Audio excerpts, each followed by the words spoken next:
Okay, let's dive into this. Welcome to today's Explainer, where we're going to break down what has to be one of the most chaotic, historic, and frankly exhilarating football broadcasts we've ever witnessed. We're looking straight at the broadcast tape and the auto captions from a totally unforgettable match. We're going to dissect exactly how an entire team just clicked at the perfect moment, completely turning what could have been a standard group stage matchup into an absolute masterclass of offensive pressure. Seriously, if you want to understand the anatomy of a historic blowout, you're in the exact right place. 6-0. Before we even get into the specific match details, the names of the players, or how this whole timeline went down, we just have to pause and appreciate the sheer, jaw-dropping scale of this victory. I mean, a 6-0 blowout on the global stage? That is incredibly rare. But to pull off this kind of relentless, punishing dominance on home soil, that's literally the stuff of legend. This wasn't just a win, guys. It was a massive statement, a complete dismantling of an opponent from the very first whistle to the last. So how on earth did they pull off a margin this massive? Part 1. The historic matchup, setting the stage. Now, what's really interesting about this slide is how it maps out the relentless sequence of attacks that totally defined Canada's opening momentum. Going into a match like this as a host nation, the pressure is immense, but Canada didn't just absorb that pressure, they weaponized it. They didn't just get lucky with some random counterattack, they built this victory phase by phase. It started right out of the gate with this high-octane cross. We see the first phase marked by a super aggressive first-time volley, then boom, immediately transitioning into the second phase, that pressure yields a goal from Laren. But the crazy part? Canada didn't park the bus after scoring. No way. They push right into the third phase, resulting in these really vociferous appeals for a penalty as players went down in the box. And finally, the fourth phase of this opening barrage wraps up with Jonathan David basically bundling the ball in. It's a literal textbook example of overwhelming an opponent through sustained, multi-phased pressure. And it's exactly that constant pressure that created the initial breakthrough. The broadcast captions actually captured the frantic energy perfectly. The follow-up is in, and Kylene does it again. Now, if you follow football, you know that's Kyle Laren, but those chaotic auto captions from the broadcast just kind of highlight how wild things were getting right from the jump. This whole play originated from a brilliant setup where Johnston stood up across right to the byline. That first volley, it went straight at the keeper. But Canada was just swarming. They didn't wait to reset. Laren was right there, perfectly positioned to capitalize on that saved volley and strike the follow-up. That's what got this whole historic goal fest started. Part 2. Canada's offensive engine, the playmakers. A 6-0 result absolutely doesn't happen by accident. It takes specific playmakers relentlessly driving the offensive line and executing their roles flawlessly. So here's the tactical breakdown of how 3 key players systematically dismantled Qatar's defense.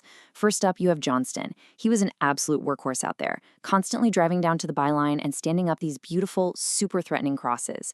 Then you've got Buchanan, firing off deflected shots from distance, making perfectly timed onside runs and behind the defense, and twisting and turning to keep the defenders completely off balance. And finally, Shaffleber. He was just an absolute menace, delivering highly dangerous balls right across the face of the goal. These 3 didn't just play well, they literally orchestrated a relentless, multi-angled assault that Qatar simply had no answer for. But honestly, it wasn't just about that initial attack. It was all about keeping the ball alive when the first wave stalled. And this is where Canada truly broke Qatar's spirit.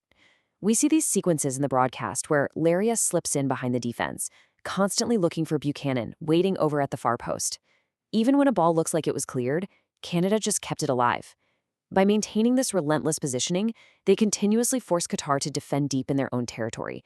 You can imagine how much that just drains your stamina and, more importantly, your morale. Part 3. Qatar's disciplinary collapse, the turning point.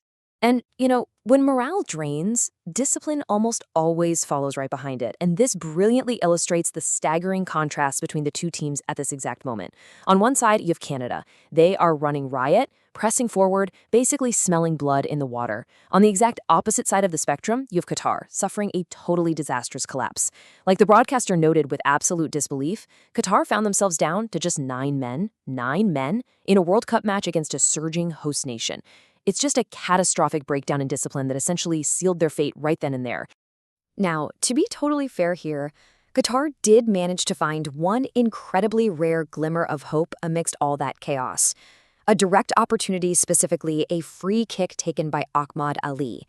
When you're down men and you're down goals, these set pieces, they're basically your only lifeline. But Ali sends the ball soaring way over the bar. That miss was incredibly symbolic. The one chance they had to maybe, just maybe, spark a tiny bit of momentum completely evaporated into thin air. Part 4. The floodgates open. Total chaos. With that miss, and with Canada's extreme numerical advantage now firmly locked in, the match instantly turned from a really solid lead into an absolute blowout. Tactical execution gave way to just total, unadulterated chaos on the pitch. I have to share this because it is genuinely hilarious. The auto captions generated a brand new football term for us, the Patrick. Yeah, this was a broadcast error trying to capture the word hat-trick. Why? Because Jonathan David was out there putting on an absolute clinic, securing 3 spectacular goals on home soil. We're talking a brilliant header that was saved only for him to bundle it right back in, eventually sealing his incredible Patrick. It just perfectly encapsulates how wildly frenetic this broadcast became. And the frenzy didn't even stop there. By the time the 5th goal rolled around, things were entirely out of Qatar's control. A vicious cross from Shaffleber comes ripping right across the face of the goal, and boom, it's deflected in.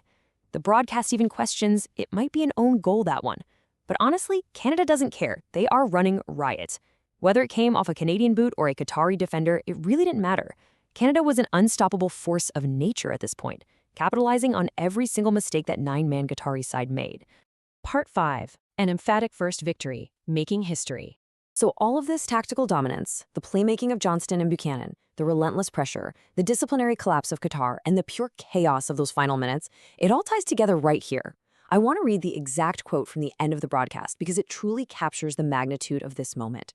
Canada secured their first ever win in a World Cup, and they do so emphatically. Just let that sink in for a second. The first ever win. And they didn't just scrape by with some 1-0 defensive struggle. They absolutely shattered their opponent 6-0. The weight of this milestone for the Canadian program literally cannot be overstated. They didn't just announce their arrival on the world stage, they did it with a megaphone. So the crucial takeaway is this. They've proven they have the firepower, the tactical awareness, and the sheer relentless will to dismantle a team on the biggest stage imaginable. Which leaves us with one massive question. With an emphatic first victory on home soil, a 6-0 masterclass that fans are going to be talking about for decades, how far can this Canadian momentum carry them in the 2026 World Cup? Because if they can play like they did today, the rest of the world better be on high alert. Thanks so much for joining me to break down this incredible match, and I'll catch you in the next explainer.